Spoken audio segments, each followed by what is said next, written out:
Mula July 1 hanggang August 28, lagpas 20,000 menor de edad ang voluntaryong sumuko sa mga otoridad. Halos lahat sa kanila aminadong gumagamit ng bawal na gamot.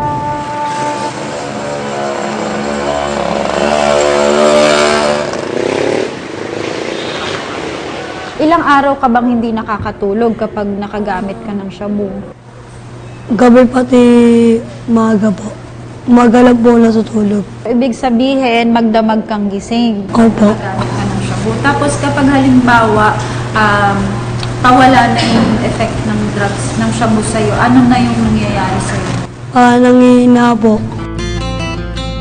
Imbes na lapis at papel, droga ang madalas na hawak ng 13 taong gulang na si Angelo. Hindi niya tunay na pangalan.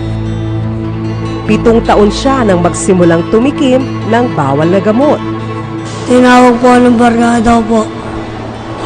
Sabi po sa akin, Taray, ano tayo? Gamit tayo. Tapos, ano yung gamit? Nihila po pupunta sa bahay po nila. Tapos, kumuha po ng fertilizer po. Meron po sa sinalang. Tapos, pinano niya po ako. Yung oras natikim na po ako, wala na po ako maisip.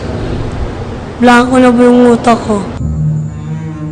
Bago siya napasok dito sa Quezon City Drug Treatment and Rehabilitation Center o tahanan nitong Hulyo, sa barkada nakikitira si Angelo.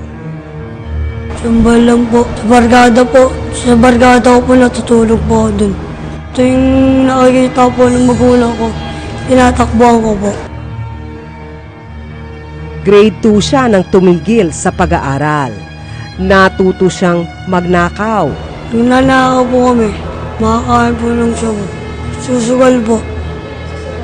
Opo. Kung umaubos po, nanakaw ulit po ako. Sa lisi po. Sa pelengke po, pesto-pesto po. Tapos pinapakulam po rin po ako. Naging drug runner din siya.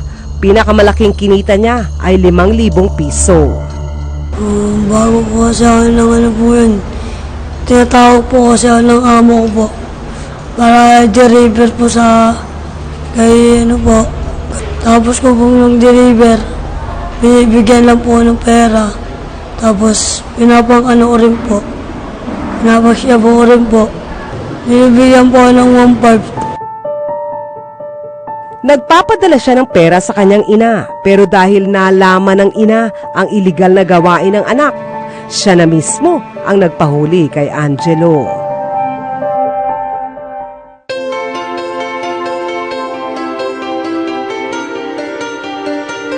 Mahigit 2 dekada na ang tahanan.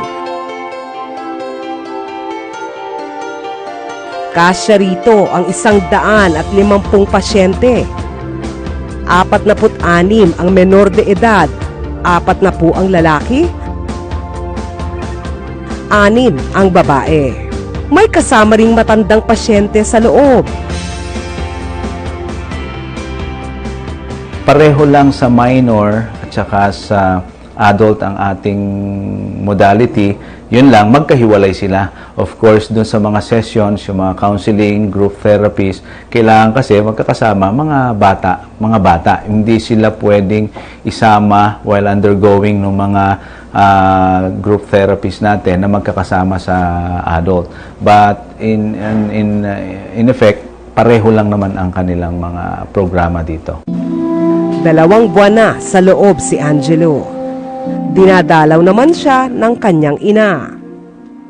Okay naman yung kanyang, kung makikita mo, medyo maganda na yung katawan. But before yung admission natin, natatandaan ko siya, kung nag-admit sa kanya, medyo mababa yung timbang niya. But for now, I think kung health-wise, okay naman siya.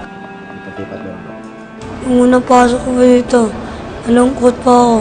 Tapos, gusto ko na po lumabas. Sumunod na araw po, sumaya po ako. Maganda pala dito.